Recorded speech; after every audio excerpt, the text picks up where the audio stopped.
Hello दोस्तों, आप सभी का स्वागत है आपका हमारे YouTube चैनल पर, जहां हम आपको दुनिया की बेहतरीन किताबों का ज्ञान सरल और प्रभावशाली तरीके से समझाते हैं। आज हम बात करने जा रहे हैं एक ऐसी अद्भुत किताब की, जिसने लाखों लोगों की जिंदगी को बदलकर उन्हें सच्ची खुशी और आंतरिक शांति का मार्ग दिखाया है। हम बात कर रहे हैं ए टॉल की प्रसिद्ध किताब द पावर ऑफ नाउ की। ये किताब हमें सिखाती है कि कैसे वर्तमान पल में जीकर हम अपने जीवन को नई ऊर्जा और सुकून से भर सकते हैं। आज की तेज रफ्तार जिंदगी में, जहां हमारा मन या तो अतीत की चिंता करता है या भविष्य की सोच में डूबा रहता है, वहां द पावर ऑफ नाउ हमें वर्तमान के महत्व को समझने का मौका देती है। इस वीडियो में हम आपको बताएंगे कि कैसे वर्तमान क्षण में जीना हमारे मानसिक तनाव को खत्म कर सकता है, क्यों वर्तमान में रहना ही सच्ची खुशी और सफलता की कुंजी है, कैसे आप अपने विचारों को नियंत्रित करके जीवन में शांति और संतुलन पा सकते हैं, और जीवन में सच्चा आध्यात्मिक जागरण कैसे संभव है। अगर आप भी तनाव मुक्त, सुकून भरी और खुशहाल जिंदगी जीने का तरीका ढूंढ रहे हैं, तो ये वीडियो आपके लिए है। इस किताब के विचारों और संदेशों को सरल हिंदी में समझाने के लिए हमने इसे आपके लिए विशेष रूप से तैयार किया है। तो दोस्तों, वीडियो को अंत तक जरूर देखें, क्योंकि इसमें ऐसे अनमोल पाठ है जो आपके जीवन को बदल सकते हैं। साथ ही अगर आपको हमारा प्रयास पसंद आए तो वीडियो को लाइक करें, अपने दोस्तों और परिवार के साथ शेयर करें और हमारे चैनल को सब्सक्राइब करना ना भूलें। चलिए अब बिना देर किए शुरू करते हैं द पावर ऑफ नाउ के इस सफर को और जानते हैं कि कैसे हम वर्तमान में रहकर अपने जीवन को नई दिशा दे सकते हैं। इस किताब के लेखक एखार्ट टोले अपनी लाइफ में ज्यादातर डिप्रेस ही रहे, परेशान ही रहे। वो जब 29 साल के थे तो अक्सर आधी रात में उनकी नींद टूट जाया करती थी। उन्हें अपनी लाइफ एकदम बेकार लगती थी। ऐसा लगता था जीने का अब कोई मतलब नहीं बचा है। रात के अंधेरे में उन्हें दूर से आती एक ट्रेन की आवाज सुनाई देती थी। लाइफ में अब उन्हें किसी भी चीज से प्यार या अटैचमेंट नहीं रह गया था। ऐसे में उनके दिल से एक ही आवाज आती थी, आखिर क्यों मैं इस तरह मर के जी रहा हूं। एच खाट की पहले भी कई बार आधी रात को नींद टूटी थी, मगर वो रात सबसे डरावनी थी। उस रात खाट के मन में भयंकर तूफान उठ रहा था। वो सब कुछ छोड़ छाड़ कर हमेशा के लिए कहीं खो जाना चाहते थे। सबसे दूर एक ऐसी जगह जाना चाहते थे जहां से कोई वापस नहीं आता। उनसे अब और बर्दाश्त नहीं हो रहा था। एच कार्ट एक गहरी उदासी में डूब चुके थे। ऐसी कोई चीज नहीं थी जो उनके मन के खालीपन को भर पाती। ना फैमिली, ना फ्रेंड्स, ना उनकी जॉब, कोई चीज नहीं। वो उस डार्कनेस की तरफ बढ़ते चले जा रहे थे जो उन्हें अपनी तरफ खींच रहा था। नेक्स्ट मॉर्निंग जब एच कार्ट की नींद टूटी तो उन्हें विंडो के बाहर एक छोटी सी चिड़िया की चहचहा सुनाई दी। आज से पहले उन्होंने कभी इस तरह की आवाज नहीं सुनी थी। उन्होंने धीरे से आंखें खोली और विंडो से आती हुई लाइट को देखा। वार्म सनलाइट उनके फेस पर पड़ रही थी, जो खाट फील कर सकते थे। अचानक उन्हें सब कुछ अच्छा लगने लगा। उनकी आंखों में आंसू भर आए। उन्होंने अपने चारों तरफ देखा। उन्हें अपना कमरे की हर चीज नई लग रही थी। आज से पहले उन्होंने इन चीजों पर कभी गौर ही नहीं किया था। लाइफ में फर्स्ट टाइम एज कार्ट ने घर के बाहर एक चक्कर लगाया। उन्हें आज हर चीज खूबसूरत लग रही थी, जिंदगी से भरपूर। उन्हें लगा जैसे उन्होंने आज एक नया जन्म लिया है। उस दिन से उन्होंने रोज पार्क जाना स्टार्ट कर दिया। वो एक बेंच पर बैठकर अपने चारों तरफ की ब्यूटी एंजॉय करते थे। पेड़, हवा, छोटे छोटे जानवर, सनलाइट, हर चीज उन्हें अच्छी लगने लगी थी। एच इस दुनिया में एकदम अकेले होकर भी काफी खुश थे। फिर जल्द ही ऐसा हुआ कि लोग उनके पास आकर उनसे पूछते थे, आपकी इस हैप्पीनेस का सीक्रेट क्या है? हम भी आपकी तरह खुश रहना चाहते हैं, हम क्या करें? इस पर एच कार्ट उन्हें बोलते, खुशी तुम्हारे अंदर ही है, बस तुम्हारे दिमाग में इतना शोर भरा हुआ है कि तुम्हें अपनी खुशियों की आवाज सुनाई नहीं देती। धीरे धीरे एच कार्ट ने फील किया कि वो एकदम किसी स्पिरिचुअल टीचर की तरह बात करने लगे हैं। आपको क्या चीज परेशान कर रही है? ऐसा क्या है जो आपके माइंड में चल रहा है? क्या आप फ्यूचर की चिंता में डूबे हैं? क्या आपको पास्ट का रिग्रेट सता रहा है? क्या आप बोल सकते हैं कि आप एक भरपूर लाइफ जी रहे हैं? क्या कभी ऐसा हुआ कि आपके मन में कोई चिंता, कोई फिक्र नहीं थी? क्या कभी ऐसा हुआ कि आपने सिर्फ आज के बारे में सोचा? इस बुक में आप अपने आज में जीना सीखेंगे। आप अपनी प्रेजेंट लाइफ को और इस खूबसूरत दुनिया को अप्रिशिएट करेंगे। इस बुक समरी को पढ़कर आप सीखेंगे कि अपनी प्रॉब्लम्स को कैसे फेस करें। आप भी चाहें तो अपनी जिंदगी में शांति ला सकते हैं। जब एच कार्ट ने अपनी लाइफ में ये सब कुछ सरवाइव किया है, तो आप क्यों नहीं कर सकते? चलिए इस बुक के सभी 10 चैप्टर्स को ध्यान से समझते हैं। Chapter 1, you are not your mind. एक बार एक बेगर था जो 30 सालों से साइड वर्क में रहता आ रहा था। एक दिन सुबह जब एक स्ट्रेंजर वहां से गुजरा तो बेगर ने अपनी बेसबॉल कैप उसके आगे रखते हुए पूछा, सर, क्या कुछ पैसे मिल जाएंगे? मेरे पास तुम्हें देने के लिए पैसे नहीं है। वो आदमी बोला। उस आदमी ने नोटिस किया कि बेगर एक ओल्ड बॉक्स पर बैठा हुआ था। ये क्या है? उसने बेगर से पूछा। कुछ नहीं, बस एक बॉक्स है। ये तो काफी टाइम से यहां पड़ा हुआ है, बेगर बोला। क्या तुमने कभी इसे खोल के देखा है? स्ट्रेंजर ने पूछा। क्या फायदा? ये तो खाली होगा, बेगर बोला। मगर जब स्ट्रेंजर ने इंसिस्ट किया कि उसे एक बार बॉक्स खोलकर देखना चाहिए, तो बेघर उसकी बात मान गया। बॉक्स काफी पुराना था, इसलिए खुल नहीं पा रहा था। मगर बेगर ट्राई करता रहा तो बॉक्स खुल गया। बेगर ने जैसे ही बॉक्स के अंदर देखा, वो हैरान रह गया।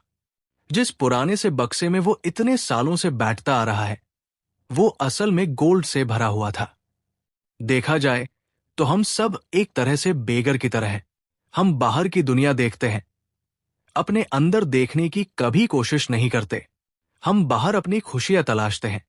हम सभी को प्यार और सिक्योरिटी की जरूरत है, मगर हम ये भूल जाते हैं कि हमारे अंदर ही एक खजाना छुपा है।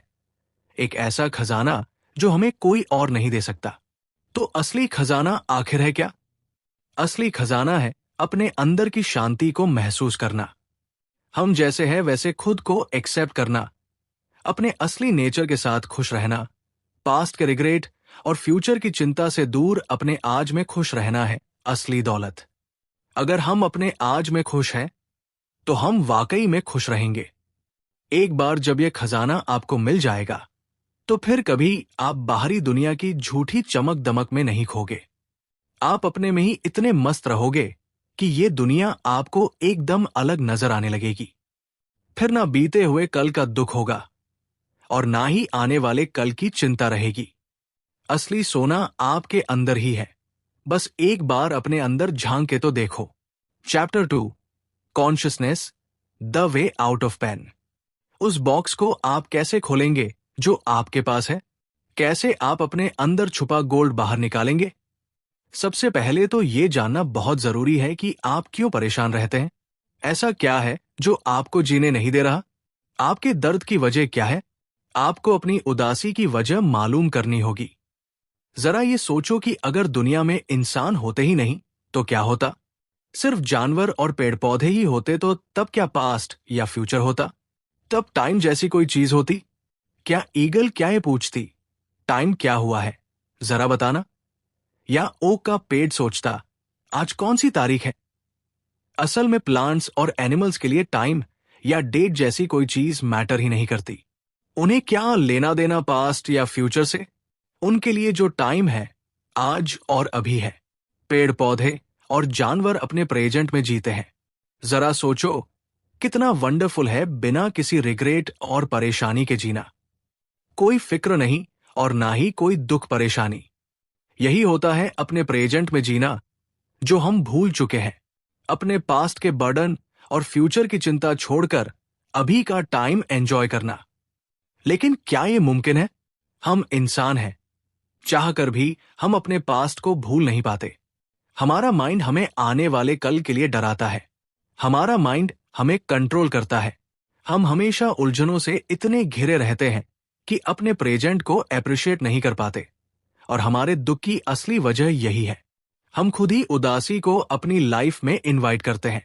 अब आप बोलोगे कि प्रेजेंट में तो कुछ अच्छा नहीं है, सिर्फ दुख है, परेशानियां हैं।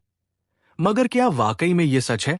आप शायद पास्ट के इन्फ्लुएंस में आकर ऐसा बोल रहे हैं, लेकिन आपको पास्ट को भूलकर प्रेजेंट में ध्यान देना होगा। आज जैसा भी है उसे एक्सेप्ट करो, अपने आज को सुधारो। इसे अपना दुश्मन नहीं, दोस्त समझो।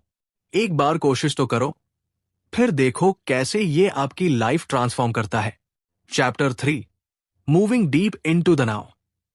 क्या कभी सोचा है लोग कार रेसिंग या माउंटेन क्लाइंब जैसी एक्टिविटीज क्यों पसंद करते हैं? वो इसलिए क्योंकि उन्हें लगता है कि वो प्रेजेंट मूवमेंट में है। कितनी अजीब बात है ना। लोगों को प्रेजेंट मूवमेंट फील करने के लिए कोई पर्टिकुलर एक्टिविटी करनी पड़ती है। यही वजह है कि अक्सर लोग खुश रहने के मौके ढूंढते हैं। एक ज़ेन मास्टर थे। एक बार उन्होंने अपने स्टूडेंट से पूछा, इस वक्त किस चीज की कमी है? स्टूडेंट सोच में पड़ गए कि इस सवाल का जवाब क्या होगा। सब शांत होकर सोच रहे थे। बस यही वो चीज थी जो शोर में नहीं मिलती, यानी शांति। किसी को भी शांत रहने के लिए ये कितनी सिंपल सी एक्सरसाइज है। कहने का मतलब है कि आपको अपने अंदर की शांति और खूबसूरती महसूस करने के लिए किसी ऊंचे पहाड़ पर चढ़ने की जरूरत नहीं है। काम पर जाते हुए या सिटी का चक्कर लगाते वक्त आपने रास्ते में कई सारे पेड़ देखे होंगे। आप इन पेड़ पौधों को शायद ही कभी नोटिस किया होगा, क्योंकि अक्सर हम लोग अपनी ही परेशानियों में खोए रहते हैं। अगर हो सके तो कभी इन पेड़ों के साए में बैठकर कुछ पल शांति से बैठो, रिलैक्स करो, या अपनी विंडो के बाहर किसी पेड़ को गौर से देखो। आपको कुछ डिफरेंट फील होगा। आप देखोगे कि ये पेड़ पौधे कितने ब्राइट, कितने कलरफुल है। ये आपके वर्क प्लेस और घर के पास की किसी भी इमेज से एकदम अलग है। बेशक कुछ टाइम के लिए ही सही, इन मोमेंट्स को फील करो। पेड़ों की फ्रेश एयर में सांस लो। आप फील करोगे कि आपका माइंड रिलैक्स हो गया है। वो सारी परेशानियां जो कुछ वक्त पहले आपके माइंड में थी, उन सबको आप कुछ देर के लिए एकदम भूल गए हैं। एक सुकून सा आपके अंदर है।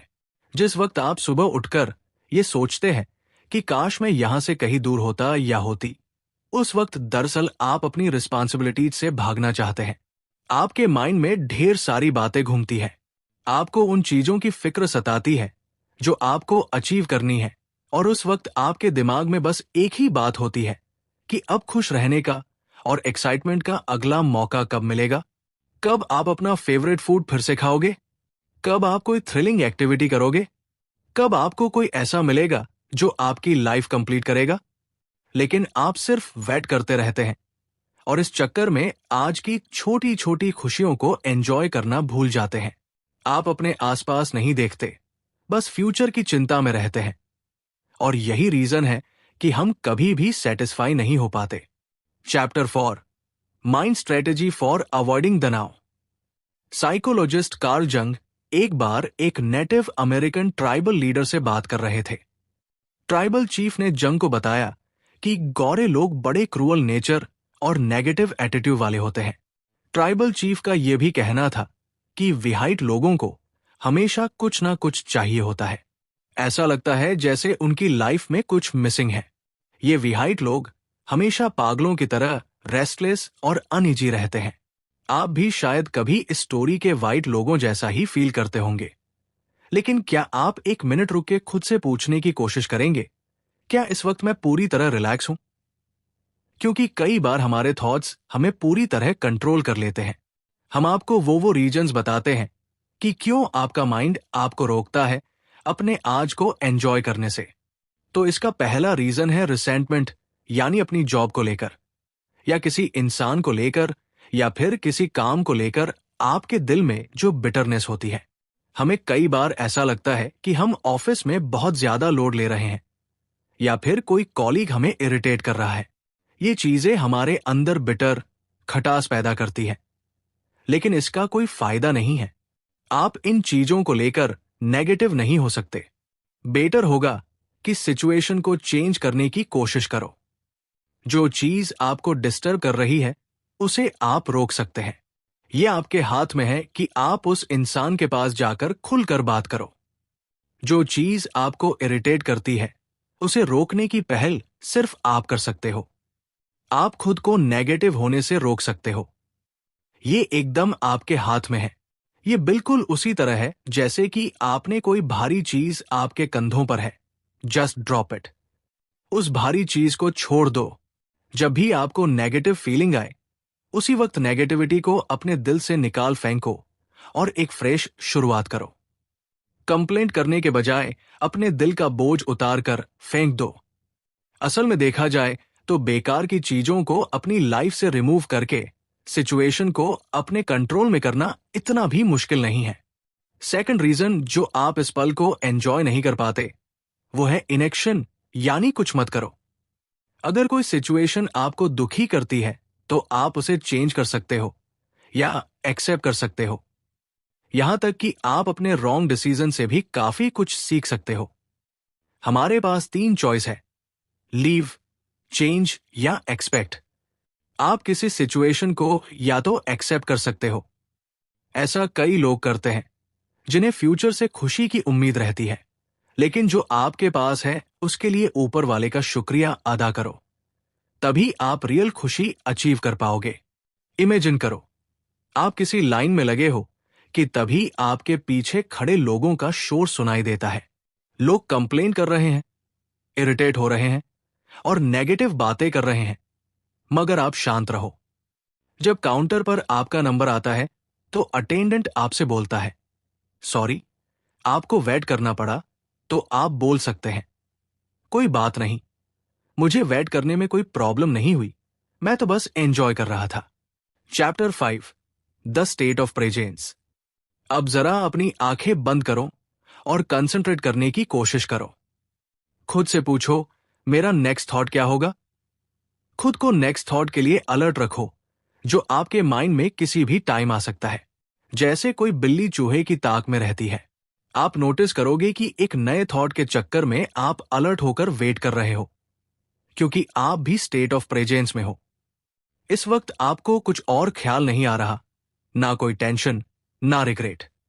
तभी आपका कंसंट्रेशन फेड होने लगता है, आपकी अलर्टनेस कम हो जाती है, दिमाग में फिर से खलबली मचती है और शांति भंग हो जाती है, और आप एक बार फिर से अभी की दुनिया में लौट आते हैं। स्टेट ऑफ प्रेजेंस सिखाने के लिए ज़ेन मास्टर्स एक वुडन स्टिक लेकर अपने स्टूडेंट्स पर अचानक पीछे से अटैक करते हैं। अगर कोई स्टूडेंट कंसंट्रेट नहीं कर रहा है या उसके माइंड में कुछ चल रहा है तो वो एकदम से रिएक्ट करेगा, मगर जो स्टूडेंट अलर्ट होगा उसे ज़ेन मास्टर की प्रेजेंस का पता चल जाएगा। उसे फील हो जाएगा कि क्या होने वाला है, इसलिए वो ऑलरेडी रेडी रहेगा और किसी भी अटैक से खुद को बचा लेगा। अगर आप प्रेजेंट और अलर्ट नहीं रहोगे, अगर आप अपने कॉन्शियसनेस में डीप नहीं जाओगे, तो आपके थॉट्स आपको ऐसे ही खींचते रहेंगे जैसे नदी में कोई लकड़ी बहती चली जाती है। डीप रूटेड का मतलब है कि अपनी बॉडी और माइंड पर पूरी कंट्रोल, यानी अपनी सराउंडिंग को लेकर फुल्ली अवेयर रहना। Chapter 6 the inner body. आप अपनी इनर बॉडी के साथ कैसे कनेक्ट करते हैं? एक बार फिर अपनी आंखें क्लोज करो और रिलैक्स हो जाओ। गहरी सांस लो। अपनी बॉडी को अपने मन की आंखों से देखो। हर सांस के साथ अपने सीने को उठता गिरता देखो। क्या आपको कुछ फील हुआ? क्या आपको लगा कि आप इस पल में जी रहे हैं? क्या आपको अपनी बॉडी की पावर फील हुई? क्या आपको एहसास हुआ कि आप अपने आप में एक स्ट्रांग एनर्जी का सोर्स है? एक बार करने के बाद आप कितना कुछ कर सकते हैं। आपकी इनर बॉडी फॉर्मलेस और लिमिटलेस है, मगर इसकी ताकत का अंदाजा आपको भी नहीं है। हर रिलीजन, चाहे ईस्ट का हो या वेस्ट का, हमें यही सिखाता है कि हमें फास्टिंग करनी चाहिए और जितना हो सके उतना बॉडी प्लेजर से दूर रहें। मतलब कि कुछ रिलीजियस प्रैक्टिस बॉडी की डिमांड के खिलाफ लड़ने की कोशिश करती है। कुछ रिलीजियस में आउट ऑफ बॉडी एक्सपीरियंस की बात भी कही गई है, जहां हम अपनी बॉडी के फिजिकल फॉर्म से निकल सकते हैं। इस तरह की प्रैक्टिस हमें इनलाइटमेंट देगी, मगर लंबे टाइम के लिए नहीं, क्योंकि कभी ना कभी हमें वापस बॉडी में लौटना ही पड़ेगा। मगर रियल ट्रांसफॉर्मेशन बॉडी से दूर जाने में नहीं है, बल्कि इसे एक्सेप्ट करने में है। रिलीजियस प्रैक्टिसेज आपको बॉडी के बाहर एनलाइटमेंट की तलाश सिखाती है। आप खुद से बॉडी से बाहर ढूंढने निकल पड़ते हैं। लेकिन सच तो यह है कि अपनी इनर बॉडी के थ्रू ही हम ट्रुथ यानी सच को हासिल कर सकते हैं। और अपनी इनर बॉडी को जानना हमारे एजिंग प्रोसेस को स्लो करता है। बेशक आपकी आउटर बॉडी उम्र के साथ कमजोर होती जाएगी। अगर आप 80 के भी हो जाओगे तो भी आपकी इनर बॉडी हमेशा यंग और लाइव रहेगी। आप और ज्यादा लाइट और फुल ऑफ एनर्जी फील करोगे।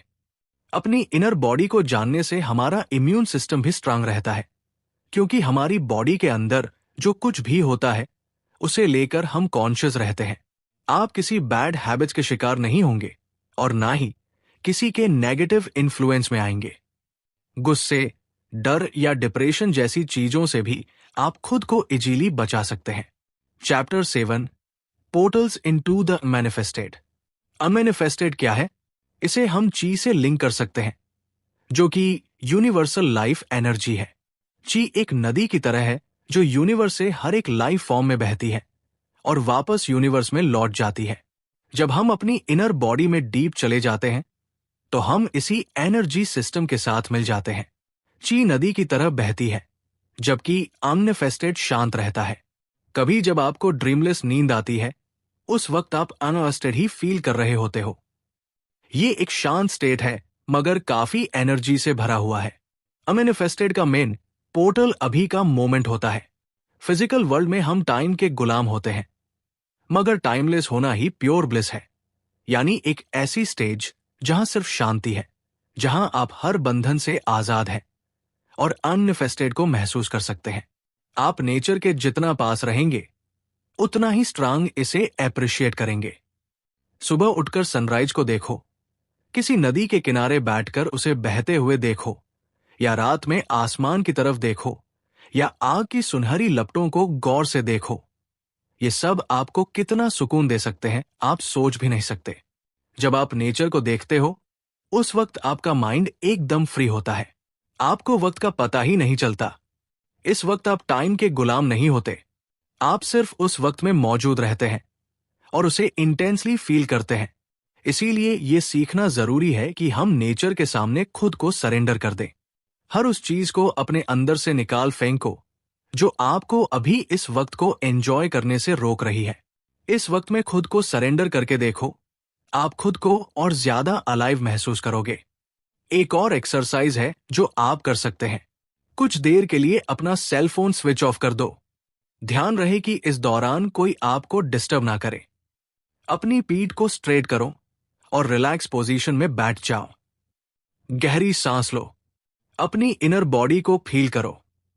कुछ सोचो मत, बस फील करो अपनी एनर्जी, अपनी राह को फील करो। इस मोमेंट में खुद को सरेंडर करो। जब हम इतना डीप चले जाते हैं तो एक पॉइंट ऐसा भी आता है जब इनर और आउटर बॉडी का डिफरेंस खत्म हो जाता है। आप उस एनर्जी के साथ एक हो जाते हो जो इस पूरे यूनिवर्स में फ्लो कर रही है। Chapter 8 एनलाइटेड relationships. एक आदमी और एक औरत मिलते हैं और दोनों में प्यार हो जाता है। उस औरत से मिलने के बाद उस आदमी को एक कंप्लीटनेस का एहसास होता है। जब भी वह उससे मिलता है उसे लगता था जैसे दुनिया में उन दोनों के अलावा और कोई नहीं है। उसे फील होता था जैसे दोनों एक हो गए हैं और वो औरत भी उस आदमी के प्यार में पूरी तरह से डूबी हुई थी। उसे अपने स्पेशल होने का एहसास होता था। उन दोनों का यह रिश्ता एकदम परफेक्ट था। फिर वो आदमी धीरे धीरे डिमांडिंग होने लगा। उस औरत के प्यार का नशा उस पर कुछ ऐसा चढ़ा कि वो उसे लेकर पजेसिव हो गया। उसे डर था कहीं वह उसे छोड़कर चली ना जाए। वो औरत भी जेलस और पजेसिव फील करने लगी। वो उसे ब्लैकमेल करती थी, उस पर इल्जाम लगाती थी। रिलेशनशिप की शुरुआत में दोनों में बड़ा प्यार था, मगर थोड़े दिनों बाद ही उनके रिश्ते में दरार पड़ने लगी। अब उनके बीच लव हेट रिलेशन था। कभी दोनों एक दूसरे के बेहद करीब आ जाते और कभी एक दूसरे से नफरत करने लगते। वो दोनों कभी एक दूसरे को हर्ट करते तो कभी एक हो जाते थे और इसी वजह से अब उनका रिश्ता प्लेजर से ज्यादा तकलीफ देने लगा था। उनके बीच खुशियों की जगह अब दर्द ने ले ली और एक दिन फाइनली दोनों के बीच ब्रेकअप हो गया। तो क्या कभी उनके बीच प्यार था भी या नहीं, या सिर्फ एक अट्रैक्शन था?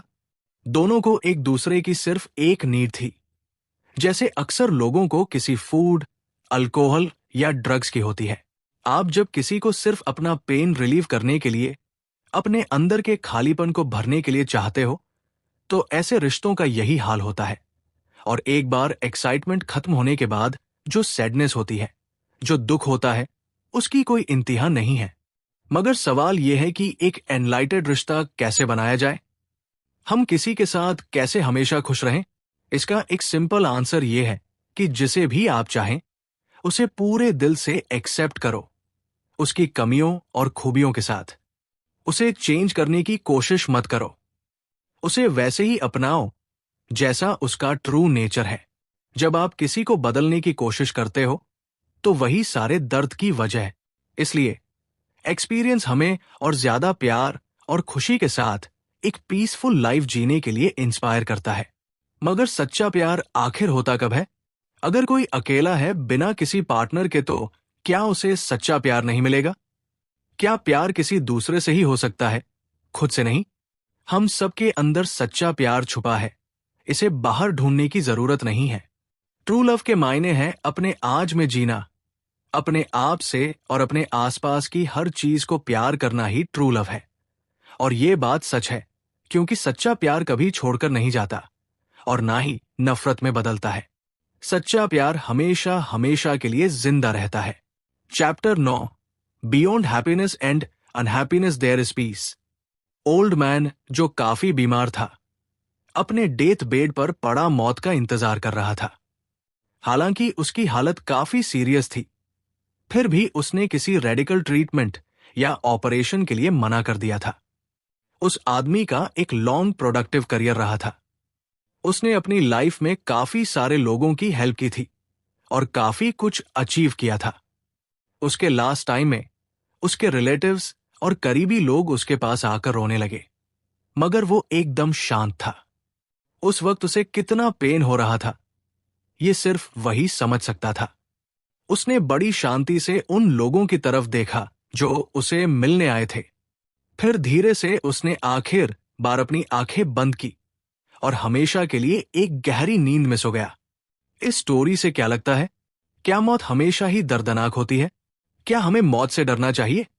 आप कैसे कह सकते हैं कि कोई चीज वाकई में पॉजिटिव है या नेगेटिव? ऐसे बहुत से लोग हैं जो अपनी मिस्टेक्स, डिसेबिलिटीज एंड लॉस के लिए ग्रेटफुल हैं। जानते हैं क्यों?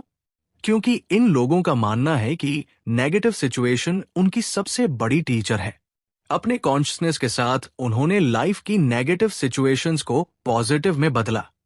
जब आप अपने प्रेजेंट में रहते हो, तो पॉजिटिव या नेगेटिव कुछ नहीं होता। तब आप चीजों को एज इट इज एक्सेप्ट करते हो। तब आप बैड सिचुएशंस को ये बोलकर इग्नोर नहीं कर सकते कि हर चीज परफेक्ट है, क्योंकि आप चीजों को होने दे रहे हो। जैसे कि उस ओल्ड मैन ने एक्सेप्ट कर लिया था अपनी मौत को और वो पीसफुली इस दुनिया से चला गया। उसे कोई डर या रिग्रेट नहीं था। मरते वक्त उसके फेस पर शांति थी। Chapter 10, the meaning of surrender. Surrender का मतलब है जो अभी हो रहा है उसे किसी डर, गुस्से या बिटरनेस के बिना एक्सेप्ट करो। यानी लाइफ जैसे अभी है वैसे एक्सेप्ट करना सीखो। जब कुछ गलत होने लगे तो आपको सरेंडर करना सीखना होगा। उस वक्त जो सिचुएशन होगी उसका सलूशन आप नेगेटिव हुए बगैर निकाल सकते हो। जैसे कि मान लो आप कीचड़ में फंस गए। अब यहां सरेंडर करने का यह मतलब नहीं कि आप कीचड़ में ही फंसे रहो, बल्कि ये मतलब है कि आप इस सिचुएशन को इग्नोर मत करो। आपको एक्सेप्ट करना होगा कि आप कीचड़ में धंस गए हो और अब आपको बाहर निकलना है। ये रियलिटी है, मगर इसके लिए किसी और को ब्लेम करना या गुस्सा करना गलत बात होगी, क्योंकि ऐसा करके आपको कुछ फायदा नहीं होने वाला। अब जरा ये सोचो कि आप नाइट में वॉक के लिए निकले हो। बाहर काफी कोहरा है, जिसकी वजह से आपको क्लियर नहीं दिख रहा, लेकिन आपके पास एक पावरफुल फ्लैशलाइट है जिसकी हेल्प से आप आगे बढ़ते जा रहे हैं। ठीक यही सिचुएशन आपकी लाइफ में भी है। ये घना कोहरा हमारी लाइफ की डिफिकल्ट सिचुएशंस होती है, मगर जो हमारे हाथ में फ्लैशलाइट है वो हमारा कॉन्शियसनेस है, जिससे हम अपना रास्ता बनाते हुए आगे बढ़ते हैं। इस पावरफुल लाइट के साथ चलना कितना आसान हो जाता है। ये आपको चलने में हेल्प करती है और आप अपनी नाइट वॉक एंजॉय कर पाते हो। जब हम अपने सिचुएशंस के साथ सरेंडर करने से इनकार कर देते हैं तो ये दुनिया हमें नेगेटिव लगने लगती है। आपको हर टाइम यही डर रहता है कि अब आगे क्या होगा। क्या होगा अगर कोई डिजास्टर हुआ तो, अगर कोई बड़ी मुसीबत आई तो। आप हर किसी पर शक करने लगते हैं, आपको खुद पर भी यकीन नहीं रहता और इसका इफेक्ट आपकी फिजिकल बॉडी पर भी पड़ता है। आपकी बॉडी वीक हो जाती है, आपको लगता है जैसे आप बीमार हैं। जब भी आपको लगे कि आप इस तरह कोहरे में खो रहे हैं तो याद रखो, एक पावरफुल फ्लैशलाइट आपके अंदर ही मौजूद है। आप शायद ये बोलो कि लाइफ में इतनी चीजें होती हैं, लेकिन हम कहेंगे कि सिर्फ उसी पर फोकस करो जो अभी इस वक्त आपके सामने है, यानी अपने आज पर फोकस करो। उसे हर हाल में सरेंडर करो और एक्सेप्ट करो और फिर उस पर एक्शन लो। सरेंडर का अपोजिट होता है रेजिस्टेंस, यानी ब्लेमिंग, रिग्रेट्स और फियरफुल, और ये सारी फीलिंग आपको और भी नेगेटिव बना देती है। इससे बेटर है कि आप इन पर कंट्रोल करो। नेगेटिव इमोशंस को अपने पास भी मत आने दो। पूरी तरह कॉन्शियस होने पर ही आप कोई बेस्ट सॉल्यूशन सोच पाओगे।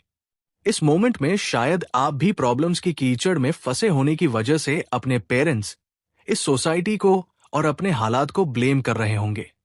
आप अपने उन सारे गलत डिसीजंस के बारे में सोच रहे होंगे जो आपने लाइफ में लिए। आप सोच रहे होंगे यही आपकी लाइफ है, अब आपका कुछ नहीं हो सकता, आपकी प्रॉब्लम्स कभी दूर नहीं हो सकती। लेकिन एक मिनट रुको, पहले एक डीप ब्रीथिंग और मैं गिव अप नहीं करूंगा। फिर आप अपने पैर हिलाते हैं और सीधे खड़े होने की कोशिश करते हैं। बस फिर क्या, आप कीचड़ से बाहर निकल आते हैं। बस इतना ही तो करना था। इसलिए अपने आज में ही जीने की कोशिश करो और हमेशा खुश रहो। आज की इस वीडियो में हमने एक बहुत ही महत्वपूर्ण किताब द पावर ऑफ नाउ के प्रमुख विचारों को समझा। ये किताब हमें सिखाती है कि कैसे वर्तमान क्षण में जीकर हम अपने जीवन को पूरी तरह बदल सकते हैं। भविष्य की चिंताओं और भूतकाल की गलतियों में उलझने के बजाय अभी पर ध्यान केंद्रित करना ही सच्ची शांति और आनंद का स्रोत है। अगर आपको ये किताब पसंद आई हो और आप इसे अपने जीवन में लागू करने की कोशिश करेंगे तो कमेंट सेक्शन में जरूर बताएं। चैनल को सब्सक्राइब करें और बेल आइकन दबाएं ताकि आप आने वाले और भी प्रेरणादायक बुक समरी वीडियो मिस ना करें। इस वीडियो को लाइक और शेयर करके दूसरों को भी ये मूल्यवान संदेश पहुंचाएं। अगले वीडियो में फिर मिलेंगे एक और शानदार किताब के साथ। धन्यवाद।